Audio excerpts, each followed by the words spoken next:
જય માતાજી। હું નિલેશ ભાનુશાલી હમણાં સાંધાણ ગામે કૃષ્ણા ગૌશાળા મારી પોતાની ગૌશાળા હું ત્યાં છું। આ જુઓ અમારો બધો ગૌધન ને આ તમને જે ધુવો દેખાય છે એ આ ચામુંડેશ્વરી ધૂપ અને ખારા લીમડાનો ધૂપ થઈ રહ્યો છે।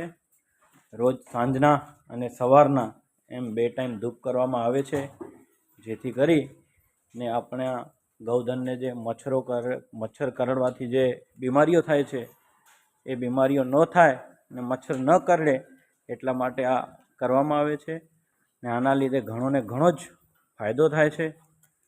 તમને પણ વિનંતી કરું છું કે તમે પણ એ બધું કરો। જેની પાસે ગૌધન હોય, પોતાના ઘરે હોય, ગૌશાળામાં હોય કે તમારા વાડીએ ખેતરે ગમે ત્યાં હોય, તમે ત્યાં આવું બધું કરો તો આપણા ગૌધનને મચ્છરો કરડવાથી જે બીમારીઓ થાય છે એ ન થાય, વાયરસો ન થાય, એની કાળજી થાય। જય માતાજી, જય ઓધોરામ, જય ગુરુદેવ।